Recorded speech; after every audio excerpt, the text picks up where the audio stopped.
8వ అధ్యాయము. దావీదు ఫిలిష్తీయులను ఓడించి లోబర్చుకొని వారి వశములో నుండి మెతగమ్మాను పట్టుకొనెను. మరియు అతడు మోయాబీయులను ఓడించి పట్టుబడిన వారిని నేల పొడుగున పండజేసి తాడుతో కొలిచి 2 తాడుల పొడుగుననున్నవారు చావవలెననియు 1 తాడు పొడుగుననున్నవారు బ్రతుకవచ్చుననియు నిర్ణయించెను. అంతట మోయాబీయులు దావీదునకు దాసులై కప్పము చెల్లించుచుండిరి.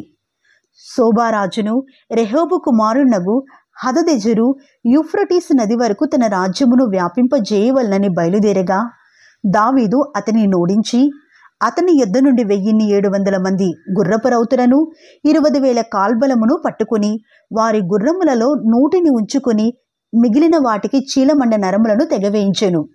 మరియు దమస్కులోనున్న సిరియనులు సోబారాజగు హదదెజరునకు సహాయము చేయరాగా దావీదు సిరియనులలో 22,000 మందిని ఓడించి దమస్కు వశముననున్న సిరియా దేశమందు దండను ఉంచగా సిరియనులు దావీదునకు దాసులై కప్పము చెల్లించుచుండిరి.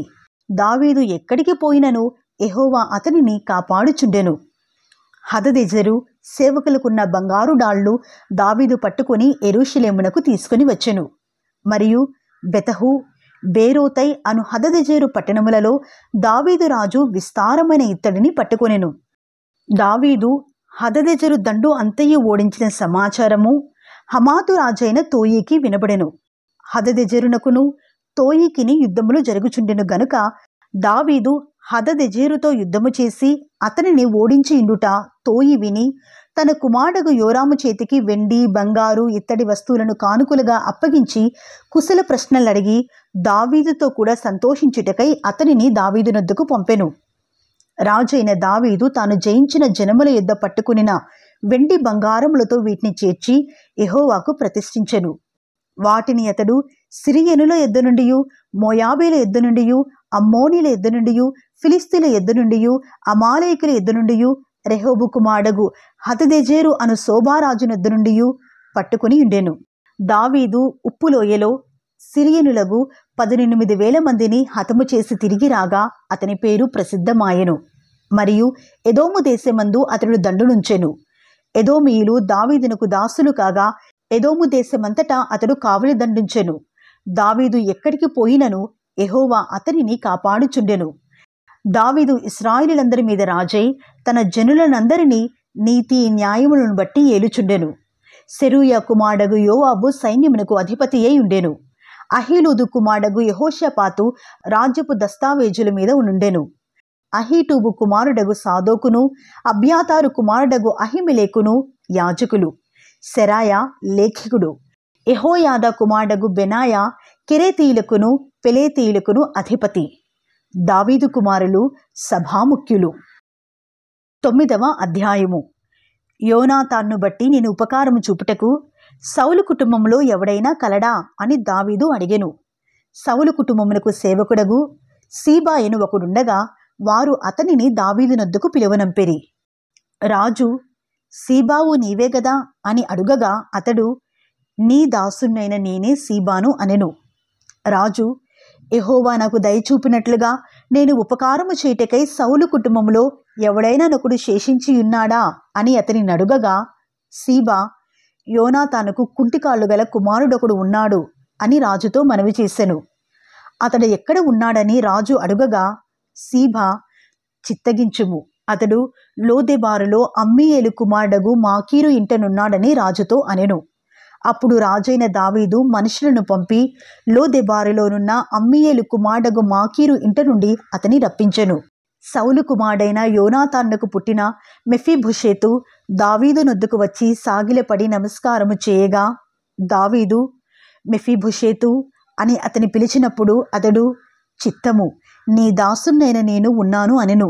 అందుకు దావీదు నీవు భయపడవద్దు, నీ తండ్రి అయిన యోనాతాను నిమిత్తము నిజముగా నేను నీకు ఉపకారము చూపి నీ పితరుడైన సౌలు భూమి అంతయు నీకు మరల ఇప్పింతును.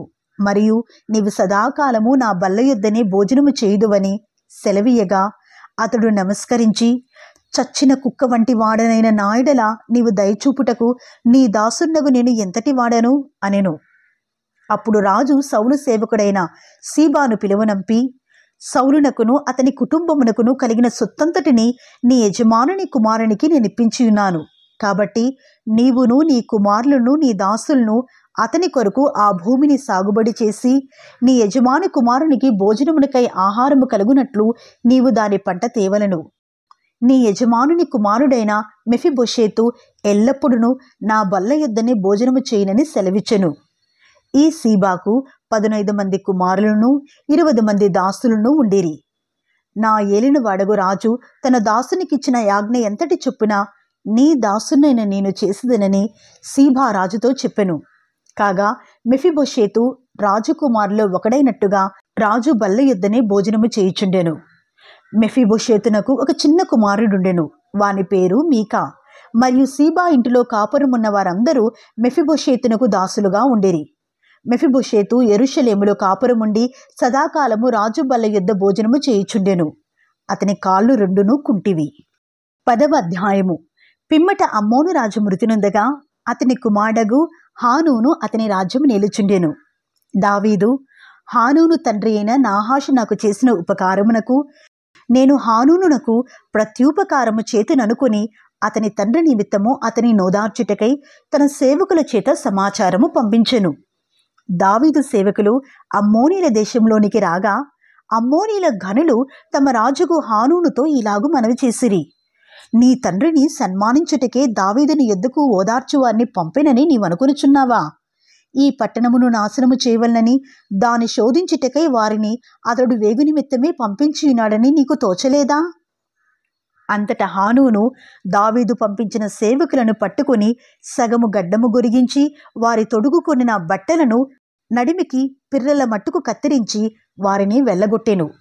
ఈ సంగతి దావీదునకు వినబడినప్పుడు ఆ మనుషులు బహు సిగ్గునుందిరని వారిని ఎదుర్కొనుటకై మనుషులను పంపించి మీ గడ్డములు పెరుగు వరకు యెరికో పట్టణమందు ఆగి అటు తరువాత రండని వారితో చెప్పుడి అనెను. దావీదు దృష్టికి మనలను మనము హేయపరచుకుంటుమని అమ్మోనీలు గ్రహించి దూతలను పంపి బేత్రెహోబుతోనూ అరాము సోబాతోను చేరిన సిరియనులలో నుండి 20,000 మంది కాల్బలమును, మయాకా రాజునొద్దు నుండి 1000 మంది బంటులను, టోబూలో నుండి 12,000 మంది బంటులను జీతమునకు పిలిపించుకునిరి. దావీదు ఈ సంగతి విని యోవాబును సూరుల దండంతటిని పంపెను. అమ్మోనీయులు బయలుదేరి గుమ్మమునకెదురుగా యుద్ధ పంక్తులు తీర్చిరి. సోబా సిరియనులను, రెహోబు సిరియనులను, మయాకా వారును, టోబు వారును విడిగా పొలములో నిలిచిరి.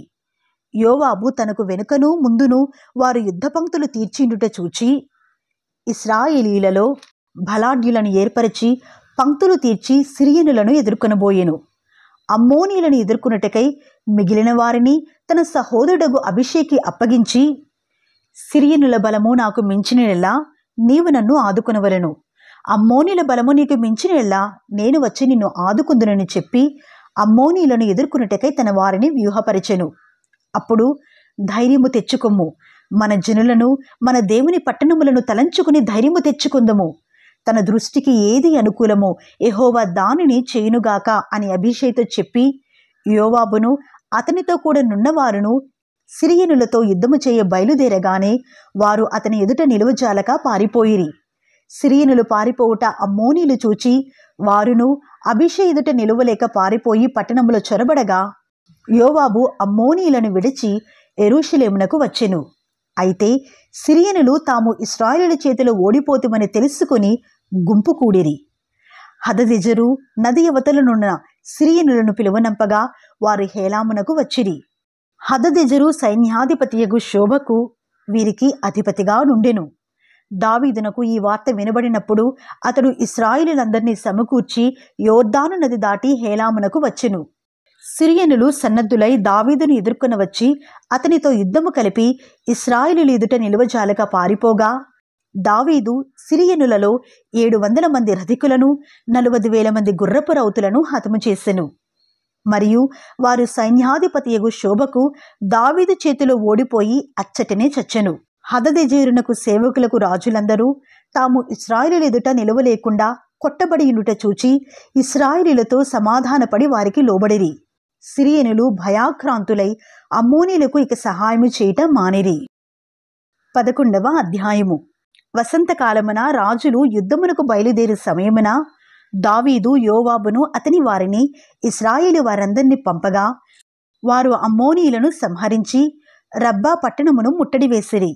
అయితే దావీదు యెరూషలేమునందు నిలిచెను. ఒకానొక దినమున ప్రొద్దుగ్రుంకువేళ దావీదు పడక మీద నుండి లేచి రాజనగరి మిద్దె మీద నడుచుచు పైనుండి చూచుచుండగా స్నానము చేయు ఒక స్త్రీ కనబడెను. ఆమె బహు సౌందర్యవతి అయి ఉండుట చూచి దావీదు దాని సమాచారము తెలుసుకున్నటకై ఒక దూతను పంపెను. అతడు వచ్చి ఆమె ఏలియాము కుమార్తెయు హిత్తీయుడగు ఊరియాకు భార్యయునైన బత్షెబా అని తెలియజేయగా దావీదు దూతల చేత ఆమెను పిలువనంపెను. ఆమె అతని యొద్దకు రాగా అతడు ఆమెతో శయనించెను. కలిగిన అపవిత్రత పోగొట్టుకొని ఆమె తన ఇంటికి మరలవచ్చెను. ఆ స్త్రీ గర్భవతి అయి నేను గర్భవతినైతినని దావీదునకు వర్తమానము పంపగా దావీదు హిత్తీయుడగు ఊరియాను నా యొద్దకు పంపుమని దూత ద్వారా యోవాబునకు ఆజ్ఞ ఇచ్చెను. ఊరియా దావీదునొద్దకు రాగా దావీదు యోవాబు యోగక్షేమమును జనుల యోగక్షేమమును యుద్ధ సమాచారమును అడిగెను. తరువాత దావీదు ఇంటికి పోయి శ్రమ తీర్చుకొనుమని ఊరియాకు సెలవీయగా ఊరియా రాజనగర్లో నుండి బయలువెళ్ళెను. అతని వెనుక రాజు ఫలాహారము అతని యొద్దకు పంపించెను గాని ఊరియా తన ఇంటికి వెళ్ళక తన ఏలిన వాని సేవకులతో కూడా రాజనగరి ద్వారమున పండుకొనెను. ఊరియా తన ఇంటికి పోలేదను మాట దావీదునకు వినబడినప్పుడు దావీదు ఊరియాని పిలిపించి నీవు ప్రయాణం చేసి వచ్చితివి గదా, ఇంటికి వెళ్ళకపోతివేమని అడుగగా ఊరియా మందసమును ఇశ్రాయేలు వారును యూదా వారును గుడారములలో నివసించుచుండగను నా అధిపతియగు యోవాబును నా ఏలినవాడవగు నీ సేవకులను బయట దండులో నుండగను భోజనపానములు చేయుటకును నా భార్య యొద్ద పరుండుటకును నేను ఇంటికి పోదునా? నీ తోడు నీ ప్రాణము తోడు నేనాలాగు చేయువాడును కానని దావీదుతో అనెను. దావీదు నేడును నీవిక్కడ నుండుము, రేపు నీకు సెలవిత్తునని ఊరియాతో అనగా ఊరియా నాడును మరునాడును యెరూషలేములో నిలిచెను. అంతలో దావీదు అతనిని భోజనమునకు పిలిపించెను. అతడు బాగుగా తిని త్రాగిన తరువాత దావీదు అతని మత్తునిగా చేసెను. సాయంత్రమున అతడు బయలు వెళ్ళి తన ఇంటికి పోక తన ఏలిన వాని సేవకుల మధ్య పడక మీద పండుకొనెను. ఉదయమున దావీదు యుద్ధము మోపుగా జరుగుచున్న చోట ఊరియాను ముందు పెట్టి అతడు కొట్టబడి హతమగునట్లు నీవు అతని యొద్ద నుండి వెళ్ళిపోమ్మని యోవాబునకు ఉత్తరము వ్రాయించి ఊరియా చేత పంపించెను. యోవాబు పట్టణమును ముట్టడి వేయుచుండగా ధైర్యవంతులుండు స్థలమును గుర్తించి ఆ స్థలమునకు ఊరియాను పంపెను. ఆ పట్టణపు వారు బయలుదేరి యోవాబుతో యుద్ధమునకు రాగా దావీదు సేవకులలో కొందరు కూలిరి. హిత్తీయుడగు ఊరియాయును హతమాయెను. కాబట్టి యోవాబు యుద్ధ సమాచారమంతయు దావీదునొద్దకు పంపి దూతతో ఇట్లనెను. యుద్ధ సమాచారము నీవు రాజుతో చెప్పి చాలించిన తరువాత రాజు కోపము తెచ్చుకొని యుద్ధము చేయనప్పుడు మీరెందుకు పట్టణము దగ్గరకు పోతిరి? గోడ మీద నుండి వారు అంబులు వేయుదురని మీకు తెలియకపోయేనా? ఎరుబ్బెషెతు కుమారుడైన అబీమెలెకు ఎలాగూ హతమాయెను? ఒక స్త్రీ తిరుగొట్టి రాతి తునక ఎత్తి గోడ మీద నుండి అతని మీద వేసినందున అతడు తేబేసు దగ్గర హతమాయెను గదా.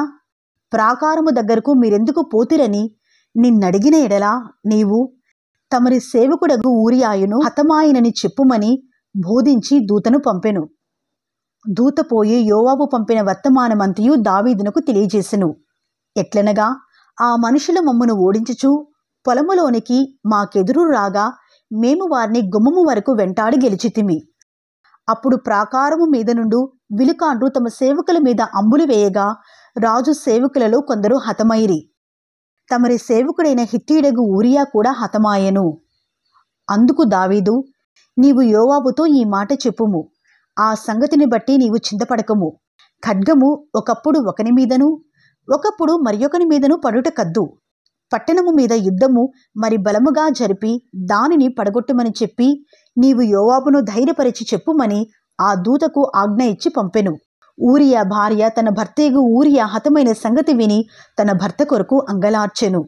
అంగలార్పు కాలము తీరిన తరువాత దావీదు దూతలను పంపి ఆమెను తన నగరికి తెప్పించుకొనగా ఆమె అతనికి భార్య అయి అతనికి ఒక కుమారుని కనెను. అయితే దావీదు చేసినది యెహోవా దృష్టికి దుష్కార్యముగా ఉండెను.